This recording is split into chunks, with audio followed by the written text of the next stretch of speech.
So the Detroit Lions have just made Amon-Ra St. Brown the NFL's highest paid wide receiver. He needed a new contract, so this was expected for him to get a big payday. I don't think anybody expected him to become the highest paid NFL receiver, but definitely good for him. He is obviously a top 10 talent in this league. Some would argue a top 5 wideout. I'm not sure about that. I don't know if I'd put him in the top 5, but he is 100% in the top 10.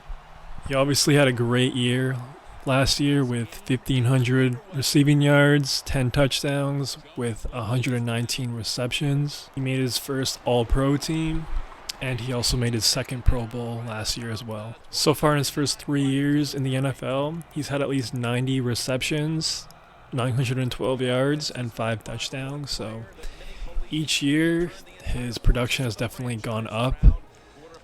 And going forward, I think he's just going to continue to build off of his previous years, and hopefully he takes it to another gear. And because, being, as of right now, the highest paid receiver in the NFL, that definitely means something.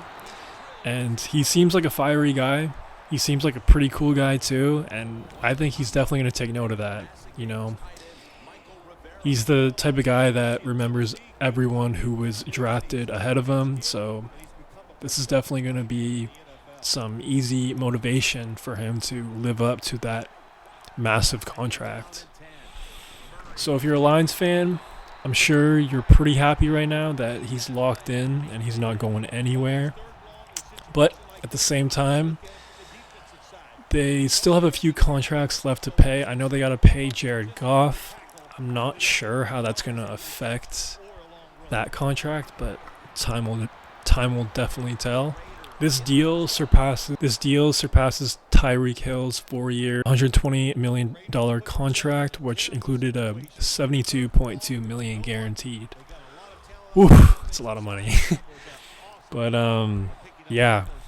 Huge news for the St. Brown family and everyone that knows them. But yeah, good for them. Good for everyone involved. I also think this could be some sort of strategy too, because Justin Jefferson needs a new contract, and who knows? I'm sure they didn't really consider this, but the fact that they made St. Brown the highest paid receiver as of right now means that Justin Jefferson is going to command more money than that, because he's better than St. Brown as of right now. So who knows, maybe the Lions did that in some sort of way, because that's going to be a crazy contract for Justin Jefferson, and that's a lot of money. I don't know the Vikings' salary cap situation at the top of my head, but, when you just can't hand out massive contracts like that. And they've been having some issues with getting a deal done, and this doesn't really help anything, knowing that this is the current state of the wide receiver market. It's constantly going up. Because if Justin Jefferson and the Vikings were on good terms and on the same page, he would have already signed a contract extension. He would have signed it a while ago, honestly.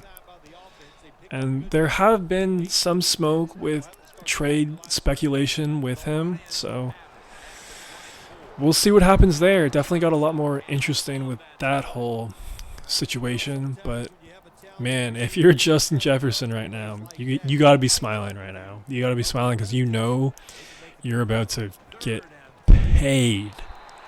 Paid. We will see. Other Lions news, obviously they got new jerseys about a week ago. They look pretty good. Let me know what y'all think about them. I think it's kind of like a slight improvement. The only thing that looks really different is the all black with the blue helmet. I'd have to see those in person while they're actually playing in them, because all the pictures I've seen, there's like a black background that goes with it. So I don't know. They could look good. They could look okay. But overall, slight improvements. Jerseys still look fine. Exciting time to be a Lions fan. You guys have had a rough kind of 20 years, but a couple plays away from reaching the Super Bowl against the Chiefs. So we'll see what happens this year. Let me know what y'all think. How good do you think the Lions are going to be this year? If I had to make a prediction right now, obviously they're like a top 5 NFC team. Easily. Maybe even top 3, maybe top 2. But, you know, they definitely have to have a big year because that wasn't a Super Bowl loss, but that was pretty close to it. And Super Bowl hangovers do exist. And I am a bit worried that that loss against the Niners could kind of give them a mini hangover. I hope it doesn't. I have faith in Dan Campbell to really get his guys' heads right throughout the year, before the year, and I know they're going to be fired up. I know they're going to be ready to go. So I'd like to see a Super Bowl appearance from the Lions. I think everyone would. Every NFL fan would. Obviously, they would have to play the Chiefs until further notice, so that would definitely be a tough matchup to overcome. But hey, they did it week 1 last year. Even though Kelsey and Chris Jones were out, a win is a win. So yeah, exciting time right now. Let me know what y'all think about the jerseys. Let me know what y'all think about the Amon-Ra St. Brown contract. Is he worth it? Did they pay too much? Let me know. That's all I got for right now. Peace.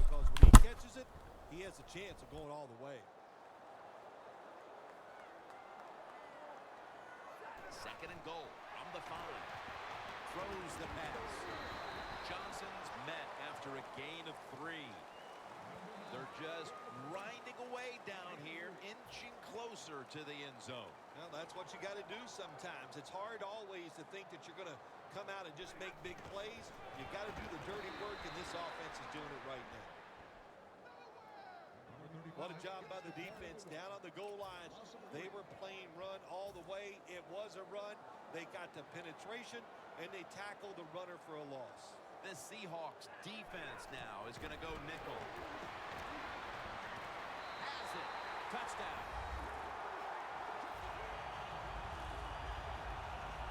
Early in the game, a lot of times at the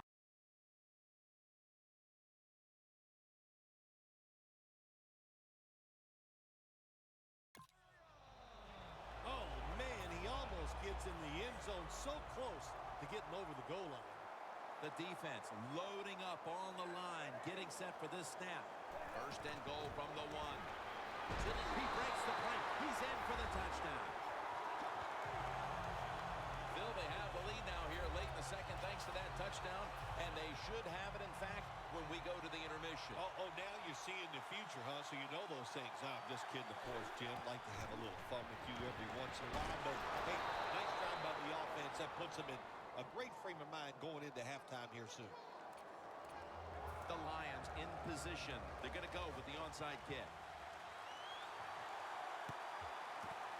The onside kick is turned away, and the receiving team has it.